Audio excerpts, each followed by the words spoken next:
Ladies and gentlemen, welcome to the Tim Dillon Show. Are we excited about the ceasefire? I am pumped about the ceasefire between Israel and Hamas. It's a ceasefire, baby. What happened to that? What happened to the days when, Bruce Springsteen would write a song like that? It's what I desire, a ceasefire. And it would be a moment. I don't feel like we have enough of those today. We don't have moments. We don't have a nice moment. Like a nice, Now, people are mad at Israel because the ceasefire starts on Sunday, officially. And yesterday, I think they killed a bunch of people that were celebrating the ceasefire. That's what happened. There was a bunch of people celebrating the ceasefire, and Israel killed them. Well, listen, have you ever said, I'm starting a diet on Monday? What do you do Sunday? It's lasagna night. So this Israel starting a diet of no killing of the Palestinians on Sunday.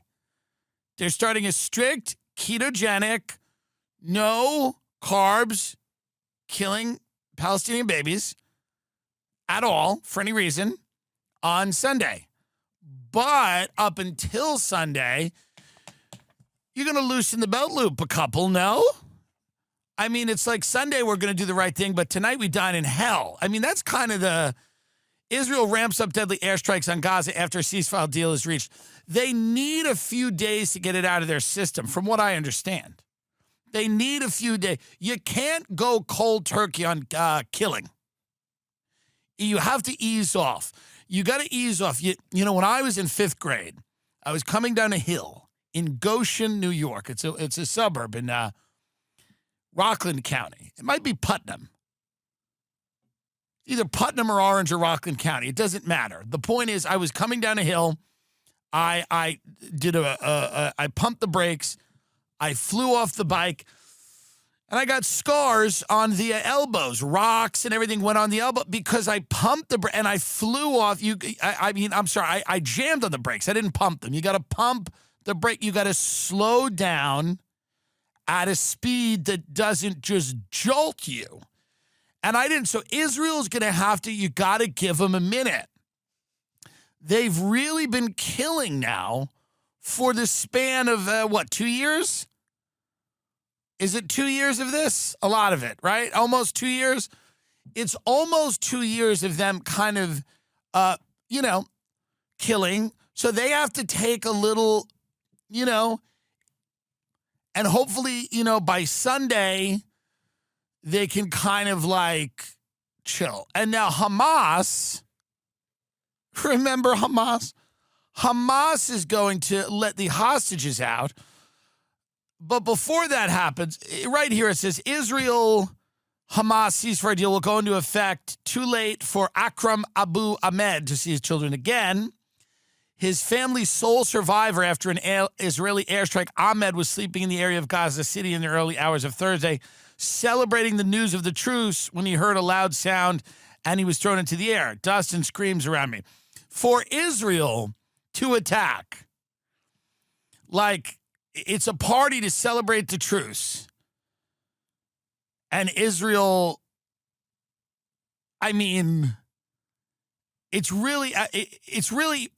it's out of line, but also there's a level of irony there that cannot even fully be understood unless you are one of the people at that party having fun. Maybe there's a dance, kind of like a ceasefire, one of the dances they do. And then there it is. This is going on. Everyone's happy. And then you go, hold on, what's that? What's that noise? Look at how happy everyone is. Then there is a noise, and everybody looks at each other, and it's like the,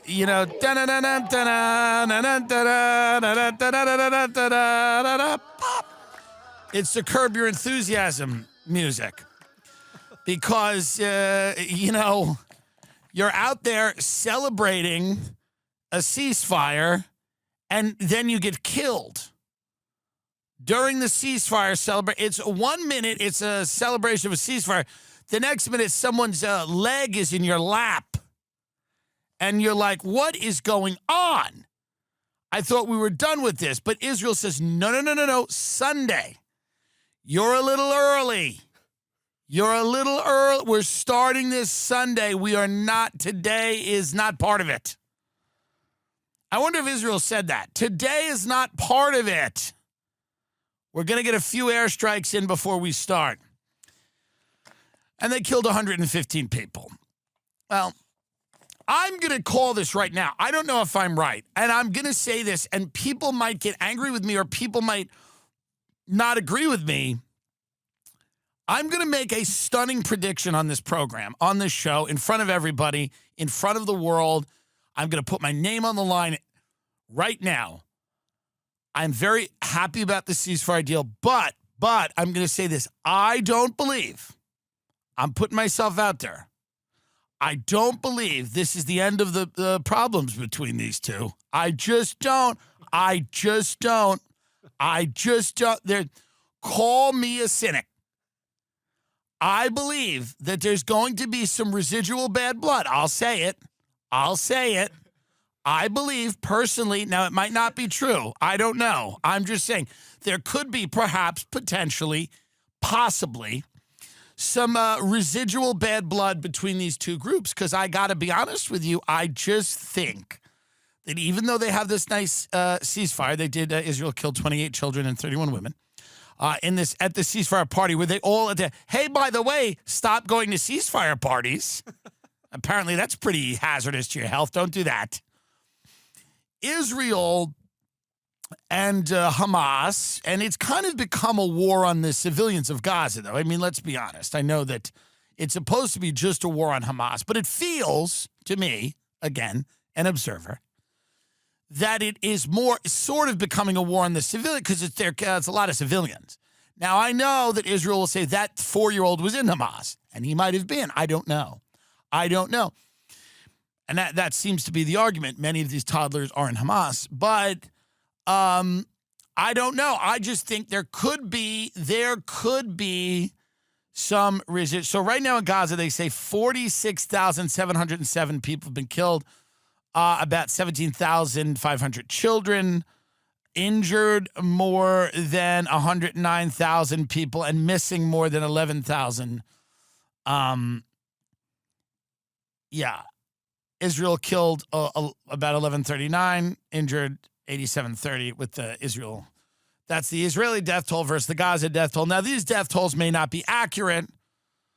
The missing people in Gaza are probably not thriving, is my guess. I would add most of the missing to the death toll. It would be if I was sitting down at the Wynn in Vegas and I was a gambling man, and they said, what do you think happened to those missing people in Gaza? I go, well, and then I would move the chips into the dead. There would be a table, and one thing would say dead, the circle, and I would just take all the missing chips, and I'd go, ugh. But I'd make a face because it'd be sad. I'd go, ooh, put them there. Because they're probably no longer with us. That would be my guess. I don't know. They could be thriving. I don't know. I mean, perhaps they're thriving. I don't think so. What are we going to do with these kids? Steve Witkoff, a real estate entrepreneur, went over there, and Netanyahu, he said, I'm meeting you on the Sabbath. And Netanyahu's like, well, I'm on the Sabbath. And Witkoff's like, hey, man, I don't give a shit. I don't care what you're doing. I'm also a Jew, but I don't give a fuck. We're getting this thing done. And he went over there, and he basically said, listen, there's going to be hell to pay. We've been a great friend to Israel. You have to be a friend to us. We need a ceasefire right now. Trump is coming in, and we're not going to do this anymore. Witkoff's a friend of Trump. He was golfing with Trump, the second assassination attempt. Witkoff's a real estate developer, and he's buddies with Trump. And basically, he's new to diplomacy, Witkoff. He hasn't done anything like this before, but Trump was like, you go over there and carry this message to Netanyahu. Tell him we're kind of done here. We're done with this. We cannot have this go on anymore. We need a ceasefire deal. And now Gaza is going to release the hostages. And I'm going to tell you this, and now people are going to get mad at me for saying this. I want grateful hostages when they come out. I want happy hostages, and I want hostages ready to turn the page. I do. Even if you were in the hole for a year or 2 years, and I know it's not good and you have psychological issues and things like that. I know things were terrible. But I'm telling you right now, I'm not personally in the mood to do hostage trauma porn on every news show. Call me insensitive. I don't care. I want a happy hostage. Sorry. I want a hostage who's ready to turn the page. I don't want a hostage who's going to marinate in their misfortune in front of all of us. I'm sorry it happened. I didn't do it. But I want a happy hostage. During the 42-day first phase, 33 of the remaining women, children, elderly, and severely ill hostages will be released in exchange for roughly 1,000 Palestinian security prisoners. Israel will partially withdraw from Gaza while helping facilitate the entry of 600 trucks of humanitarian aid into the Strip each day. The second stage will see the release of the remaining living hostages and conclude with a declaration of a permanent ceasefire. The third phase will see the release of bodies still held by Hamas. And the fourth phase will be Israel nuking Gaza. That's phase 4. But when the hostages come out, and I know this has been a terrible ordeal for them, and I'm not minimizing that. I'm speaking only about the optics and we need to move on from this. And I know the hostages are going to come out and they're going to go on shows and they're going to talk about how terrible this has been. And I understand it, but I'm just asking, please, for the sake of moving on, is there any way that we can just, kind of feature the hostages where they are more positive about their experiences, slightly happier to move on? There's got to be a few hostages that say, I wasn't doing a ton anyway. There's got to be a few hostages that go, listen, this was an interesting experience. I didn't love every part of it. This is what I want the hostages to say. This is what I want them to say. I want them to go, I didn't love every part of this, obviously. It was something, it came out of nowhere. But it's fascinating, this whole thing. Geopolitics. I think it's very interesting. I want a hostage to say something like that. I don't want them to go, and there was rape, and there was... I've had enough of the problems over there seeping into my issues when I'm trying to have a lunch. I want the one hostage to go, I'm telling you right now, I was sitting in a room and they were killing someone next to me, and yes, it was tough, but this whole thing, this labyrinth of tunnels, they would kind of take us from here to there. And a lot of people were scared because they didn't know if they were going to die. But I personally found it kind of interesting, the layout of it. Just the layout of it in general is kind of interesting to me. And then I started thinking really about this whole thing we're in, this whole crazy world. One day I'm above ground, next day I'm in a tunnel, now I'm out. And I've learned not to take things so seriously. I hope there's a hostage that comes out who says, I've learned through this whole ordeal to not take things so seriously. I used to get really angry when my wife would burn the breakfast. Now I don't care anymore. It doesn't, you know what I mean? Like, I'm just hoping we find that hostage. We got to find that hostage who's kind of easy come, easy go with it. Where you go, now tell us about your ordeal. And they go, listen, I got to be honest with you. There's a lot of people that were obviously very upset, and I understand that. And myself, there were times when it wasn't the best, but overall, I think it was a culturally enriching experience, and I feel kind of fine about it. That's all I want. I just want someone to say, there's going to be a lot of negativity right now, but it's not going to come from me. It was an interesting time. I met a lot of people, interesting people. And I never would have met those people. It's like any experience. I never would have met those people if I wasn't dragged into that tunnel. I never would have met those people if I was not dragged into that tunnel. I never would have met those people. And we're lifelong friends now. By the way, it's also, you've shared an experience with people that no one's going to really have again. Maybe, probably they will. But you've done something so unique. And I want to remind all the hostages coming out of the tunnels, if you're okay and alive and you're fine, you've done something so unique and you have such a story. And I think we just got to look at it in a positive way. Let's not drown ourselves in self-pity. I want you to say, this was a really pivotal time in my life. What about someone who comes out and goes, I got a lot of writing done. I got a ton of writing done. And they go, really? What was it like down there? And they go, more well-lit than you'd think for a tunnel. I got a lot of writing done. I got a first draft of a novel I'm really proud of. And they go, is it about the ordeal? And they go, no, it's young adult fiction because I want it to sell. So it's actually young adult.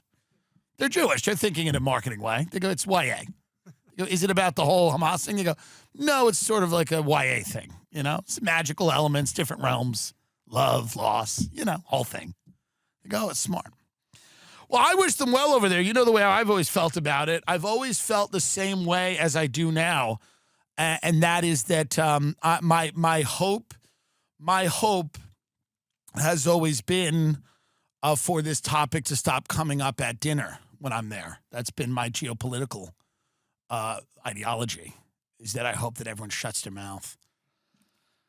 Everyone's moving. What is TikTok going to be banned? Will it go away? What's happening? Biden says he won't enforce it. The Supreme Court held it up. Trump likes TikTok. Trump says a lot of young people got him elected, which is true. But the Supreme Court is saying they back the law that's requiring TikTok to be sold or banned. The Supreme Court is basically saying, I don't know. I see TikTok two ways. As a harbinger of the apocalypse, yes. A mirror to a failing, dysfunctional society, correct, yes. A place where people can earn money, also true. It's a thriving economy for a lot of people. I wouldn't ban it. Certainly not for this reason that it's Chinese spyware. Of course it's Chinese spyware, but it's the best kind of spyware ever. Because, they're probably watching our TikToks and they're terrified of us. That's what I would be. If I was China and I watched American TikToks, I would never want to invade. I wouldn't even want to visit. It doesn't show us in the greatest light. But now people are going on Red Note, the Chinese app. By the way, if they ban TikTok, every young kid should just become a Maoist, like CCP member and learn Mandarin. Why not? If they ban TikTok, go hard. Not only Red Note, wear Fuck Taiwan shirts. I want every young kid who's mad about this in a Fuck Taiwan shirt. I want you to go, if you want to go hard, go hard. I want you to go fucking hard. Learn Mandarin and scream at your parents and scream at them in Mandarin from your room in a Fuck Taiwan shirt. Pledge your allegiance to the CCP. It's great. As TikTok ban looms, hundreds of thousands of Americans casting about for a new video sharing app have migrated to Xiaohongshu, a social media platform that translates to Little Red Book, which is a nickname for the classic compendium of quotations from Chairman Mao. It is all played out like a global practical joke on the American government. Threatened with exile from TikTok over concerns of Chinese interference, its users have simply scrolled to a different Chinese app. Well, that serves people right for banning TikTok. All of our young people who are making a living on TikTok should absolutely embrace the CCP publicly, and learn Mandarin, and because they like TikTok a lot. It's the app of their childhood. This is the app they grew up with it during the pandemic. And they've seen some of their friends get rich on it, and maybe they themselves have made a little bit of money on it, but they see it as an economy, and they see it as a place where they get their news and when they get their information. And it's a place where They're not watching mainstream news. They have no interest in that. They think it's bullshit. They're right. Doesn't mean everything on TikTok's great. Doesn't mean everything is well-sourced and balanced. It means that it's a place where they can get a bunch of different perspectives all over the place. I surrendered my phone number, reported my gender, and ticked off some of my interests, baby care, calligraphy, snacks. Then I absorbed a selection of the app's algorithmically selected videos. A girl in a lace veil eating an ice pop the size of her head. A woman preparing dinner in the back seat of a mini car lined with animal plushies. A stirring fan edit of the Luigi Mangione court appearances.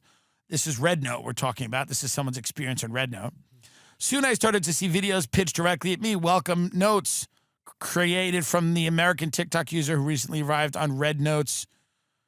Sure. So Red Note is the Chinese Communist CCP. They're like, you think TikTok's bad? You have no idea. And it proves an interesting point. Nobody is going to put their phone down. They will join Al Qaeda's app. It doesn't matter who has an app, by the way. What North Korea puts out an app, they're on that. There is no morality when it comes to boredom. You need to scroll. You're bored. So it doesn't matter what nefarious group puts out an app. It does not, if the Assad family, who just got kicked out of Syria, if Bashar Assad puts out an app, these kids are on it because they're bored. They're bored and they want to scroll. They don't care. Satan himself could put out an app. If the algorithm is enticing to these kids, they're on the app. They don't care. They're going in. Red Note is not even the least of it. As soon as like a terrorist group finds a way to entertain Americans, it's over. It's over, truly. If a terrorist group found that Al Qaeda's wasting their time with cells in America trying to pull off attacks, if you listen to the Sean Ryan show every day, it's somebody else talking about Al Qaeda. But if they're wasting their time, what they should start doing is dances in their backyard to get American teenagers on their side. It'll happen very quickly. It'll happen overnight. All you have to do is figure out an app that's entertaining because America wants to be entertained. I want to be entertained. We all just want to be entertained, so entertain us to death. Kill us through entertainment. That's what you have to do. That's what the Chinese probably realize. They're like, we need an app to entertain these people. That's going to win them over. And it does. It will. So if you're a terrorist group and you want to make a mark, you really have to figure out a social strategy. You have to figure out a social media strategy to entice American youth. Now, this is a woman or someone of other gender who's talking about her experience on the Red Note app. Let's listen to her. Let's see what she's got to say about Red Note, the Chinese app. I joined Red Note. You could only do 15 characters, so my handle is Pretty Sweet Acres, and it's missing an E right there. Like, I don't know. It's total culture shock. There is a lot that's not in English, but I'm here for it. I decided to start with the Goat Run Club video, the very first one that went viral. So far, it's like gotten a few likes. You know what I mean? But the funniest thing, and I don't know if this is like a translation issue or if they literally think that these are sheep, but I've gotten a ton of comments that are like, oh my God, the sheep are so cute. Like the lambs, the sheep, they're goats. And it says they're goats. Sheep, tiny, tiny. So many sheep. Baby, run. So is this Chinese people commenting? Yes. Directly. Yeah. So the Chinese people aren't sure what a sheep or a lamb is. It doesn't matter. It's maybe the language isn't. Maybe it's just it doesn't translate in the way that we think it does. Well, this is fun because now it's China and America getting together. And that's kind of interesting. I watch a lot of those Chinese videos. I like them. The Chinese rappers, and they rap and they make food. And some of the food looks good. Some of it's a little frightening. But it's cool if you ever see those like Chinese rappers. It's like a family of older, they do music, and then they're also cooking like crazy food. And I think they're big on TikTok. I watch all that creepy Chinese food stuff where it's like really creepy Chinese food. like a really creepy Chinese dish that they make. Like you'll see like a woman with a machete just hacking up a jellyfish and then eating it with her bare hands. I watched that. And I don't care who made it. I don't care if North Korea made it. It's interesting to watch. It's interesting content to watch. You watch something like really creepy on TikTok. That's what people want. And that's why we're all powerless. The algorithm is going to win. So there's nothing you can really do about it. The mukbang, all of these things. People started with, like Trish Paytas started with mukbangs. Trish Paytas is now on like a world tour. Obviously, she's very talented, but like, you know, you can get people, you can entice people any way you want. You got to get them in. You got to gross them out. You got to like captivate them in a certain way. And then you have them. And it's not good. I'm not saying this is like quality. I'm just saying you're kind of paralyzed in front of your phone. It's why the Costco family, Baal, the demon Baal, except the Rizzler, who I don't think knows. The Rizzler's unaware that he's surrounded by demons. You can see the Rizzler sometimes kind of quizzically look at them because they're so obviously demonic. The rest of the family, Big Justice AJ, the sister and the wife, are obviously the representation of an entity, a biblical entity called Baal, that's actually evil. And that's why they do the incantations. I've explained it a million times. But the Rizzler, I don't believe, is part of Baal. I think because the Rizzler's not in their family. The Rizzler was picked to kind of market Baal and the evil family to the public. So every now and then, the Rizzler will do something like human, like cry, right? He'll be upset. We never see AJ and Big Justice show human emotion. Because because Baal has a tough time with that, the demon. The Rizzler comes in and he gets upset, and every now and then he'll look at the rest of the family and he'll go, "Oh, something's. I'm not like them." I think the Rizzler goes, "There's something in them that's not in me," and that, my friend, the Rizzler is Baal, is the biblical entity, the demon Baal. But what this has opened, by the way, the Pandora's box that this has opened, and the reason that I talk about these algorithms and what they're pushing, people have called it brain rot. People have called it, there's all kinds of names for it. But what it is absolutely meaningless, pointless garbage that you are being fed, that is being mass marketed to you and your children, that doesn't make you smarter or sharper. And it doesn't mean that there's not good stuff on there. It doesn't mean that there's not really important and impactful stuff. It means that a lot of what is going on right now, like, for example, there are so many people reviewing food, and it's not even from an educated, they're not educated, they're not chefs. They don't know anything about food. They don't know anything about anything. And they just go to a place and they eat the food and they go, "This was good." That's it. They go to a place, they just sit there, they go, "I'm trying Raising Cane's new fucking, or Dave's Hot Chicken's new fucking hot chicken fries." And they got the fries and then the hot chicken and this sauce and this and that. And then it's just somebody eats it and goes, "That goes hard." That's the video. Someone eating French fries, they go, "That goes hard."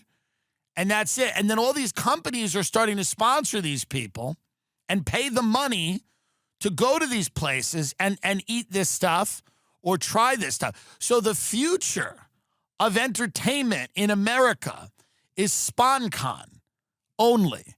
The future of entertainment in this country is companies paying people, teenagers, adults, whatever demo they're trying to get. It's paying people to go and try their products and review them positively on apps like TikTok or YouTube, Instagram, whatever it is. They're basically, "Yo, that slaps. yo, that goes hard. And it's like sometimes it's like a teenage kid, and then sometimes like a full-on adult, like an adult who just pulls up outside of a Sonic and goes, I'm going to try the Sonic whatever, and then they're sitting in a car, and then they're eating the Sonic, and I don't know, it's like, I bet in the beginning of this, Sonic was like, this is disgusting. This is like a gross person pulling up, shoving food in their face. We don't want this. We don't want it. And then I bet after a while they came in and ran the numbers and they go, no, this is real good. And the executives were like, wait a minute, are you sure? This thing's a monster. And they go, yeah, but this millions of people are watching this morbidly obese person who cannot fit in their car eat, and they make the sounds like that weird, that like, and the executives at Sonic were probably, wait a minute, this is gross. We hate this, right? And they go, no. It's actually great. It's actually motivate thousands, tens of thousands, hundreds of thousands, millions of people are watching people eat this shit, and they're going to come get it. And the CEOs are like, wait a minute, they're not repulsed by this? They don't turn this off immediately? No, this is great. If you like civil rights and sleeping, it's important that you check out HelixSleep.com during the Martin Luther King Day flash sale, because Helix has some of the most comfortable mattresses in the world. All my visitors at my Hamptons home say to me, what are these beds? They're so great. I say they're Helix. So I'm telling you right now, everybody loves it. If you don't know what kind of mattress you want, go to HelixSleep.com and take a quiz. It's a short quiz. It'll tell you what type of mattress is perfect for you. Are you a side sleeper, back sleeper? Do you sleep warm or cold or whatever? I'm telling you, I've done so well with this company because I truly believe in it and I love it. Go to HelixSleep.com/TimD, okay? This is a big deal. You sleep through the whole night, okay? The sale, you're going to get 25% off site-wide plus 2 free Dream pillows. It's 27% off? Mm-hmm. Oh, my God. 27% off site-wide with 2 free Dream pillows with a mattress purchase. That's the MLK flash sale. It's 27% off site-wide to celebrate the strides we've made in this country and also the beautiful sleep in the Helix. That's what it's about, is taking a load off, going like, you work hard to get places in this world, and then you sleep. HelixSleep.com/TimD. HelixSleep.com/TimD. HelixSleep.com/TimD. Like the Costco cretins, there had to be a moment when Costco was like, well, we don't love this. What is this? Like these suits at Costco had to go, hold on, what is this? Is this going to turn people off? And then eventually they go, oh, they surrendered. They go, no, this is actually great. This is resonating with it, because the suits are probably, they're on like a little bit of a lag about how cretinized the public is. They don't know yet how cretinized the public has become. So they're probably like, wait a minute. Like, it's shocking even to them. And they have the worst opinions of the American people in advertising, have the lowest opinions of the American public. And even to them, they're probably shocked that some of this is working. They're like, really? So they like this. They like the dancing family who just screams about the cookie. They like it. It does well. The guys, they're playing golf in Scottsdale. They go, yeah, no, it's actually great. The guy, wait, hold on, Bob, that guy I showed you who screams about the cookie and the chicken pig. No, they actually like it. No way. They love it. Numbers are up. People are going in and they're getting these cookies and they're taking photos with them. That guy is getting, like, it's got to shock the executives at some of these companies that this content actually drives the numbers. So now that they know it does, get ready. Get ready for the onslaught, because now they know, the executives of these companies know, the word we're going for is cringe. It's not like, it's gotta, people have to be puzzled at first. Like, It's about to get real weird out. Not that it's not weird around. I don't even, the drones might be a campaign for Arby's. We don't know the drones could be Arby's. They might go, well, yeah, those drones, they're over the military. Arby's. Like, it's going to get so weird and so crazy with the way that companies are going to choose to advertise stuff to you because they know that you have to initially be repulsed. You have to initially be repulsed. Like if I was KFC, I'd go, take a chicken tender and leave it by the scene of a murder. That's what I would say. I'd say, wait for someone to get murdered and then take a tender and leave it by the scene of the murder so we can get involved. Just take it. Be careful because we don't want them thinking you murdered the person, but just roll a tender by a body and take a photo, and then we become part of the news. Like, the way that companies are going to market stuff now, like when I was growing up, they never had any respect for you. It was always like they played on your emotions. Like the Budweiser Clydesdales would like take a knee after 9/11, you know? And it would be like from one American icon to another. Or the Frogs, Budweiser, you know what I mean? Jake from State Farm, any of that stuff, any of these Flo from Progressive, any of these characters that you got used to, okay? These campaigns were built around these wacky, zany characters. Now they're building marketing campaigns around psychologically unstable people. That Costco guy will take his family Benoit style. He will take them out somehow. It will end, that Costco marketing campaign will end worse than Fogel somehow. It'll end worse than Jared Fogle, the pedophile who lost a bunch of weight eating the BMT or whatever he ate. I'm telling you right now, they're now just reaching out to psychologically unstable people who consume their products day in and day out on camera. And these companies are going, we should get in bed with this psycho. We should get in bed with this nut job who's drinking syrup. There's going to be a guy in the IHOP parking lot who drinks syrup out of the things, okay? And IHOP's going to go, we should get in bed with that guy. We should do stuff with him. Why not? And you see what happens. You see it happens with Jared Fogle. Like, it's never a great idea to get in bed with someone who claims they love your product so much that it's the only thing going on in their life. It's not a good idea. It's not a good idea, but this is coming. This is coming. So we don't know the next phase of this marketing because I watch, and that's a lot of what you see on TikTok. A lot of what you see on TikTok is companies that have figured out how to start brand partnerships with people, okay? And they don't care who it is. They don't care who they'll start it with Bibi Netanyahu. Will literally light a bunch of babies on fire and then eat a crumble cookie. They don't give a shit.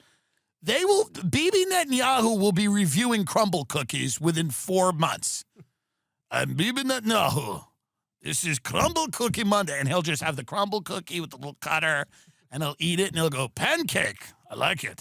Like, it's going to get to that point. They don't really care. It doesn't matter to them. It doesn't matter because these companies go, the people are monsters. We got to find monsters to market to the people. It's no longer like double minkum with like the hot chicks. We're no longer going that route. We're no longer getting a model. We're no longer doing any of that. We're getting someone that looks like the people. We're getting a monster. We're going to get a monster to market the shit because that's who it's for. So we're going to get a monster to do it. We're going to hand select one of these demons from the internet, and we're going to stuff their pockets with money, and we're going to go fill a tub in your house with Raising Cane sauce and bathe in it. You're a monster, and that's what we want. We want you. You're a monster, okay? The old school ones like McDonald's and Burger King, they're not quite getting it yet. You can still see they're trying to do like that old school shit, and it's not really working. They're still trying to do, they're like, at McDonald's but they need to find a monster. Like if you're a fast food company and your sales are low, if they're dipping, you got to get a monster. Like Wendy's has got to get a monster. What about a guy on death row whose meal is Wendy's? It's his last meal, and he eats Wendy's every day until they put him to death for the murder. He murdered 2 sisters. He murdered and raped 2 sisters and lit their bodies on fire in the woods in rural Tennessee. And he's going to the chair or whatever they have. He's going to lethal injection, but he's going to eat Wendy's the night before. That's what he's going to eat a big bacon classic before they strap him to the gurney. And and they're going to give his family money, but he's got to talk about Wendy's when he's up there strapped to getting ready to get injected. He's got to keep talking about Wendy's. Even past the first shot. The first shot's to numb you, and then the second shot's what shuts down your organs. Even they're going to tell him, even though they're giving you the first shot, you got to keep talking about Wendy's. Keep talking about Wendy's. And then the second shot, obviously, you're not able to. They got to embrace that. You got to get a monster now, or a family of monsters to market your product to the American people. And if you're not doing that, you're crazy. The inauguration is coming up. Donald Trump will be inaugurated. The FBI is warned of a nonspecific terror threat. There's going to be a lot of military. I'm not going to go. I thought about going. I was invited, and I appreciate that. I was invited VIP, and that's very nice of them. But I've got a birthday coming up. I got shows. I got things. I got this. We had fires in LA. My house was burned down. I lost my home. We're going to have a GoFundMe up for me very soon. It's tough to see everything you've built, a dream that I worked so hard for, go up in smoke, literally. And we're going to have a GoFundMe up for me to just get me even. As Vegas Matt would say, get even or get even worse. I just want to get even. Just make me whole. Just make me whole. Taxes, insurance, the mortgage, everything together, we need about $4 million to make me whole. Hopefully, I'll run into a few friendly faces. U.S. Capitol rioters return to D.C. to celebrate Trump's inauguration.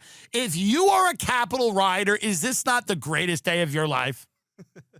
If you are a Capitol rioter, this is like the day that you didn't see coming, but this is everything. Heaven, if it's real, will pale in comparison for these. You got to be at least happy for that. There is no greater joy. There is no greater happiness. Members of the J6 community who hold nightly vigils at the D.C. jail that houses them have already secured official inauguration tickets, according to multiple sources, and are tapping allies in Trump's orbit to solicit additional tickets. You're a J6er. You're getting out of jail, and then your boy's coming in. I mean, it is just think about it. They're just so it just makes them happy. I'm asking you to withhold judgment on their act for a moment. I'm saying, have you ever seen someone happy? They're going to be happy. I mean, all smiles, all ear-to-ear smiles from the J6 crew. Just walking in there. They're kind of renegades. They should have leather jackets with like J6. Like in the back of them, like leather jackets. I'm telling you, this is going to be the happiest day of their life. There is not the birth of their children. Nothing will compare to that. There will be nothing on their deathbed. When someone asks them, what really did it for you on this planet? They're going to go, you're gonna laugh. But Trump's second inauguration, I got right out of jail. And I was back out in D.C. while he gets inaugurated. I'm hoping that someone doesn't do something. FBI is saying a non-specific threat, but they're referencing like New Orleans. Agencies warn of Trump's inauguration being a target for violent extremists. The FBI is like, we're very concerned with these violent extremists. And by that, we mean people on our payroll, our official payroll, all those violent extremists that we have interviewed 30 times. And no, we're very concerned with these violent extremists that we keep having lunch with. We keep recruiting them as informants, but they're violent and they're extreme. And we're very concerned with them. We don't like them. They're bad, and they present a grave public danger, which is why we've tried to, try to get them to work for us and do often. The threat assessment compiled by the FBI, Secret Service, Capitol Police, and other agencies highlights various nightmare scenarios. Including bomb hoaxes, swatting calls, drone flights, and vehicle ramming attacks. Foreign terrorists, domestic extremists, and lone wolves are considered potential perpetrators. The assessment also notes that Iran has long sought revenge against Trump for the killing of General Soleimani, with 700,000 users on Telegram threatening to assassinate him the day after Election Day. No one is taking anything on Telegram seriously. I think that they're going to have a ton of security. I know for a fact they'll have a ton of security. We hope, of course, pray, whatever, that nothing happens and that everything is okay. But there's going to be a lot of people out there. This is not the time necessarily when something is going to pop off. I tend to think in terms of things like this that it'll be a day you don't expect. It's like 9/11. Tuesday after, morning 9/11. Nobody thought. I don't know if they do things on the day of the inauguration. I think it's going to be very difficult. That's another reason me getting in and out, it's annoying, being herded from this one to that one, here to there, checkpoints and this and that. It's like, it would have been cool to see as an event. I get it. I hate conventions. I feel like it's going to be like a convention. It's going to be freezing. They're moving it inside. I thought it was going to be like more of a where it would be like me and Trump and Vance, and then they would have like a map of the world, and I would point to which countries I wanted to attack, and they would go, "We'll take it under advisement." Like, it's not like that. It's more of an impersonal thing. I thought it was going to be like, I get a few minutes with Trump to just go, here's a few people I think you should look at. That's what I thought it was. That's why I wanted to go. Here's a few members of my family to keep an eye on. That's what I thought it was going to be. That was my hope, that I was going to be able to. I have a list of people that I think should be watched. And I thought that the inauguration, I was going to be able to give that list to a member of the administration to pass along to Tulsi or someone. That's why I was going. Apparently, it's a huge ball that's kind of impersonal. I won't really have that kind of access, but I have a list of people for their own good. I want them to be watched by our new government, members of my own family and some of my friends. And I want them to be watched. So that's what I thought it was going to be. Like, come on in. Here's my list. That's what I thought it was going to be. Trump was informed about the potential harm that the cold temperatures could have on law enforcement horses. Interesting. Because the horses get freezing. They got a lot of horses out there in case the crowd gets unruly. It's like 6th Street in Austin. Life in general can be chaotic, but if you're in charge of order fulfillment for an e-commerce business, you know that it's a special kind of chaos. But with ShipStation, you can count on your day-to-day remaining calm. Save hours and money every month by shipping from all of your stores with one login, automating repetitive tasks and finding the best rates among the global carriers, all of them. You can focus on parts of your business because you never have to worry about shipping and fulfillment again with ShipStation. I love it. I've used it. My friends have used it. My family uses it. You want to focus on the parts of your business that you really need to. Originating customers and new ideas, research, development, sales, marketing. Let ShipStation handle the back office for you. Don't you love that automations allow you to smoothly print shipping labels at the click of a button? I do. Have you been able to scale your business faster? I have. How does it feel to save thousands on shipping? Pretty good. With an industry-leading discounts from their rate shoppers, you need to get out there, start an e-commerce. But, my friend's mother used to make ashtrays with the shells when she would paint on the shell. And she'd sell them online. But she'd be confused who gets what, who ordered what. Terry from Ohio, what does Terry want? Does she want the tie-dye one or the one with the little ship? We don't know. But ShipStation is handling that. They're delivering a better customer experience. Over 130,000 companies have grown their e-commerce business with ShipStation. It's the fastest, most affordable way to ship products to your customers with discounts up to 88% off UPS, DHL Express, and USPS rates, up to 90% off FedEx rates. I'm telling you, they work with everybody. Go to ShipStation.com and use code Tim Dillon to sign up for your free trial. That's ShipStation.com, code Tim Dillon, TIMDILLON. I'm telling you right now, this is the move.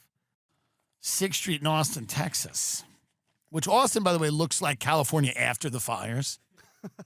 I was like Googling pictures of Austin, and it just looks like California that fires had already ripped through. It's already the deforestation is over.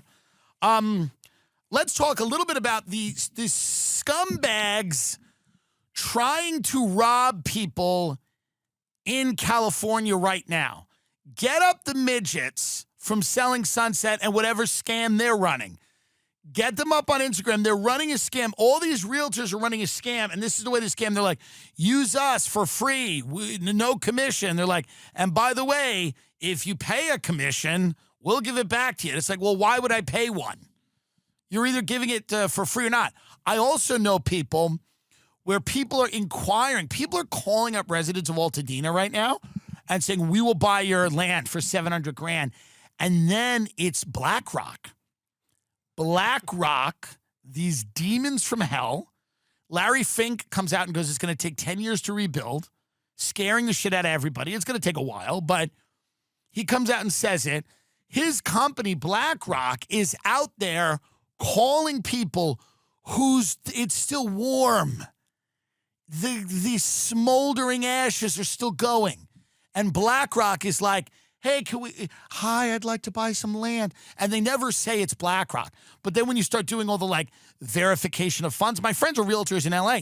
When they start doing the verification of funds and they start looking into it, it's BlackRock is calling and they're like, hi, I would just like to buy some land in the Palisades, and maybe there's some people that might need some help, and people might just, they might value having some cash on hand.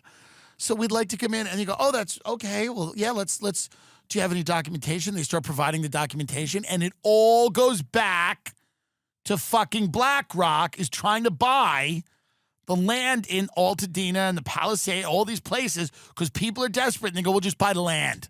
We'll buy the land from you. Get the midges from Selling Sunset. Get their Instagram up. Find out what scam they're running, because they are running a scam. I believe they did it. And if they sue me for defamation, remember this is for entertainment only. I personally believe the brothers from Selling Sunset started this fire. I'm going to say it right now. I don't need evidence when I feel so strongly, by the way. I don't need evidence when I feel so strongly about something. The two little guys from Selling Sunset started this fire, and I don't know why for season 5, but they're offering some scam deal to people who've lost their homes. They're offering some strange game where they're like, we want to talk about this is how you know you're getting scammed. When people come online and do this, they go, we want to talk about the real scam.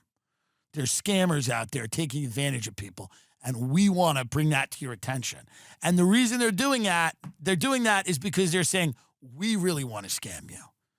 We found out that there's people out there that are not us scamming you. And if that's the case, it's a big problem for us. So we want to get ahead of this. We want to come out and warn you about people not associated with our scam trying to scam you. By the way, when a fire like this breaks out, if you're a scammer, if you're a con, if you're whatever, this is your moment. This is the time. Here we go. Let's let go. And they got NBC News. They got everyone involved. Let's watch these criminals. Let's watch these criminals. The guys from, can you imagine your house has been lost and in your window pops in the little guy from Selling Sunset? Is Selling Sunset. Jason, it's good to see you. Thank you. Wish it was under better circumstances. Something that's striking, right, and I think people don't really even understand it. Hey, let's stop this for a minute. I'm a little sick of capitalism. I really got to be honest. I'm starting to go red. Why during the fire is the realtor from Selling Sunset on the news? Why in God's name, during an active fire, is the real estate agent from Selling Sunset an expert they're bringing in? Why are we even thinking about that? Why are we even thinking about what's going to happen with the real estate market? It's on fire. It's literally on fire. Why would we bring in an expert? All right, let's see it. California, I'm a Midwest kid. That what burned in the areas affected here, these are some of the fanciest places in all of Los Angeles, right? Stop this for a second. Stop that. Why in God's name is this an angle? Why in God's, do you want everyone the world over to hate us? Can you imagine a less sympathetic angle than someone who starts the interview by going, now, Jason, these houses were some of the fanciest, glitziest, glamorous houses that have ever been constructed. Am I right?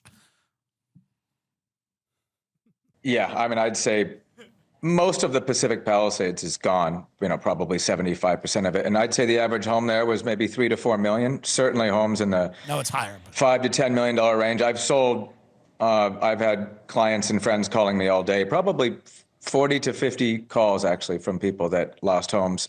Several of them are former clients who I sold homes to them in the Palisades in the What 5 to 10 million. is going on? How is this helping people? Shouldn't they be doing like evacuation notice? Here's how to get out. Here's where you should go. Here's the church that has the water for you. Why is this lunatic talking about 50 homes he sold? Why aren't people going, by the way, the church has water. It has water. Go and drink. We have water at the church. Why aren't they doing that? Why is this psychopath going, I sold 50 homes in that neighborhood? $9 range, and they're all gone. Wow. What happens to these folks? There's a finite number of homes. You're talking about, a couple of thousand, 6,000 maybe homes that will have been destroyed by this, many more damaged. Where do all those folks go? That's such a good question. Right now, hotels, you can't find a hotel room. Forget about Los Angeles. You can't even find hotel rooms in Newport Beach, Orange County. I mean, all the way down to San Diego right now. So they're waiting in hotels until they can figure out with their insurance how much money they have to find a house. But we do have some clients that we are working with now to try to find property, and you wouldn't believe the stories. I mean, we had a client today. We showed him a house for $13,000 a month. That was the asking price on the MLS, and we offered $20,000 a month up front for 6 months, and the landlord countered us at $23,000, $10,000 more than he was even asking. You'll see lines of 15, 20 people just waiting to get in to these properties. There's just that sort of sounds like gouging almost. It is. I don't know. It's actually illegal. It is. That's why I'm mentioning it, because it should be exposed what some of these landlords are doing. Yeah, it feels wrong. Really, you're taking advantage of people at that point. Help us understand what's going to happen here, right? I mean, you think about the Pacific Coast Highway, Malibu. These are sort of some of the more iconic places in the country. That's why they make a Netflix show about selling these homes that you're a star on. What is going on? Is this stuff going to get rebuilt, you think? Yes, I think so. It's going to take a long time. I think the city needs to do things like, for example, maybe exempt the mansion tax, for developers. Yes, I agree. Well, what about for me? How about for me? I mean, I sold my home, but still, if I want to buy another one. To be encouraged to come in and build here, we're going to need to expedite, the permitting process. And we're going to need California to increase the FAIR plan. The FAIR plan is the California fire insurance that's offered to the state. That's right. Because He's right. Right now there are no other options. And the FAIR plan only goes up to $3 million. So most of these homes that burnt down weren't able to be insured through the California FAIR plan. We have to increase that. Stunning. There's a long... Stunning. He's like, and we also have to get California to get all the laws off the books that stop me from stealing your home. Get those laws off the books that stop me when I want to steal your home. It's not good. It's counterproductive. If I steal your house fair and square, it's my house. So why would there be a law penalizing me saying I go to jail when I've stolen your house? If you're sitting in an ash heap and I steal it because I come to you and have you sign a couple of documents while you're crying, it's mine. Finders keepers, losers weepers. A lot of friends and clients reaching out. Yes. Because they lost their homes the last couple of days, and they need. Why is yours fine? They need help with places to live now. Because you Their started the families fire, are you and your brother. displaced, and That's right. as real estate agents, we obviously have an and obligation arsonists. to help them find a place, even when it's going to be difficult with thousands of people looking for places and not nearly as many houses available. Yes. But the Oppenheim Group is offering to represent anybody for free, or we will credit you back any commission paid. What do you mean by that? If you've lost your house and you're now displaced, we'll credit you back. we will help you find a place, or do our best to help you find a place to rent. Real estate agents need to come together and work hard. That's who needs to come for the together, is community. real estate agents. Good. This is our time to. It's our be time to able get rape back. So and rob and steal. reach out to us. Reach office out, at ogroup.com. Take your burn hand and get on the phone. And everyone stay safe. Grab the phone with your charred hand and call me and my dirtbag team of scumbags. Get your charred claw, pull out your cell phone, call me and my brother, and we'll come there and rob you. You want to get robbed? Take your phone out of your pocket and come get robbed. We'll put you in a house for 20 grand a month that shouldn't rent for 9. We'll put you in a dump. We will put you and your family in a shit box for $30,000 a month. Call me and my brother with your charred hand, and I will put you in a shit box of a house for $40,000 a month. You want to talk about a shit box? We'll put you in We'll put you in a house you want to burn down. We'll put you in a house every day you pray it burns. Because me and my brother, who may or may not have started the fires, are here to rob you. We're here to take. You're in a desperate situation. Pick up the phone. This is where we come in. You're desperate. You have smoke inhalation poisoning. You're not really thinking. You're dizzy. You're vomiting. You have headaches. Call me and my brother. We'll get it done. We specialize in representing people with headaches from inhaling smoke. That's what we specialize in. We specialize in the relocation of families who've lost properties and aren't thinking clearly. I love the angle of the news being like, so these are really nice homes. Where do these people go? Where do the rich go? These are beautiful. That's why there's TV shows on Netflix about them. That's why there's TV shows about them. Where are these people going to go?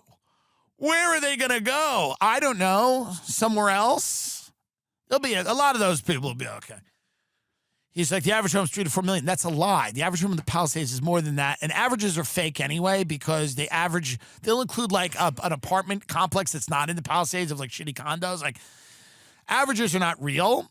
The reality is everyone who lives in the Palisades, and I'm not shitting on them, and I hope they're okay, and I'm not saying that there is anything morally wrong with having money or nice things. I have them. It's fine. But it is hilarious to me that now this guy, seeing these real estate agents just come out there and go, listen, now, by the way, you don't need to advertise. They're going to call. They're going to call. Why are you advertising? Don't you have 3 television shows, you bum? Don't you have 3 TV shows? How about you come out and say, we're going to donate some money, we're going to do fundraisers, things like that. They know to call you. Yeah, you've shamelessly put your face everywhere, all over the town. They know to call. Why do you need to run a commercial while people are burning alive? You don't need to do it. They're going to call your fucking dumb face is on every billboard, and every show about real estate involves you. You don't need to do a commercial about how you're going to help these people. They will call you. The people that need to will call you. And by the way, I hope his phone is flooded with really poor people. Everyone should call him that has nothing. Hello, is it Jason? He's from Oppenheim. My budget's 700. I live in shed. In Altadena, the shed burned down. I have nothing. Will you and your brother help me? I live in shed. It burned. Everybody burned. I smell the skin burn of the man. He used to hit me every now and then, but he's still a good man. He burned alive. Will you and your brother find me a room to live? I want to live in a room. No more shed. Room.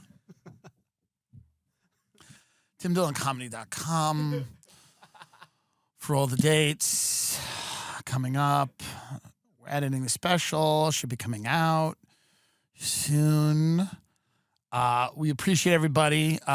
We love you. We thank you. And we believe it's our greatest days are ahead of us. We always do. We always have. And we hope for a safe inauguration. We hope that everybody is thriving. We hope that Israel and Gaza, guys, there's so much more that unites us than divides. We need some of that energy over there, some basic bitch white energy over there. Some like, we're so much more that unites us than divides us. And it's like we're all the same people. Like, we just, we need a little bit of that. We need Frozen. What about a Disney musical about Israel and Palestine? We need something like that. We need to get everybody going. We need a concert. We need Jelly Roll to go over there. And I've said it before. I'll say it again. We just need a concert. We're going to get one for the fires. But we need a concert for Gaza and Israel and for both. It would be good. You see Jelly Roll coming out of the tunnel? And it's no longer a tunnel of sadness. It's actually a tunnel of rock. Rap. Is rap rock? Rock rap? My point is that it's a tunnel of southwestern, See Jelly Roll coming out of the tunnel? Out of the Hamas tunnel? Ladies and gentlemen, Jelly Roll! He walks out of the Hamas tunnel. And everybody's getting into it. All the little Palestinian kids and the Israeli, everybody's getting into it. Can we do that? Can we bring healing back with pop culture? You know what I mean? Can we do that? Can we get Taylor Swift over there? Show them what banal mediocrity is. You too can do this. Nothing, whatever she does. Hey,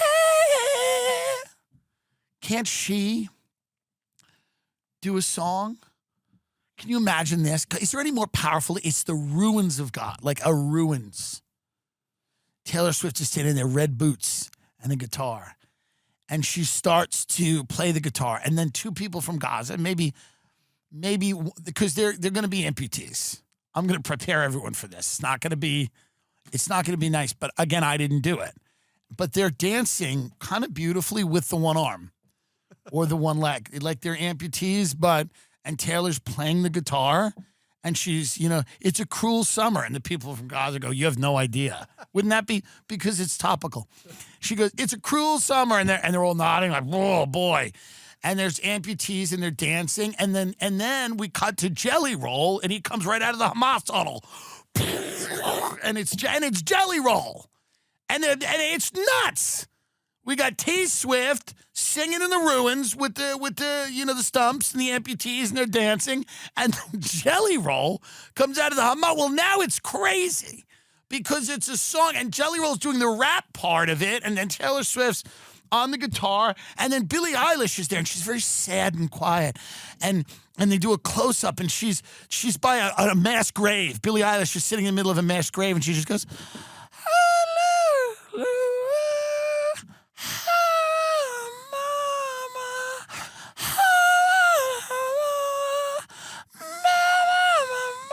And it's Billie Eilish, and you go, what are you watching in there? And you go, Billie Eilish is performing in a mass Palestinian grave. It's beautiful. And we have this moment. We have this moment of Jelly Roll coming out of a Hamas tunnel. We have Taylor Swift in the ruins. We have Billie Eilish singing in a mass grave. Sabrina Carpenter in the gear in the Islamic thing, because she's a little too, you know what I mean, a little too Western for that part. But she's covered respectfully and she's doing her thing. Can't we do it?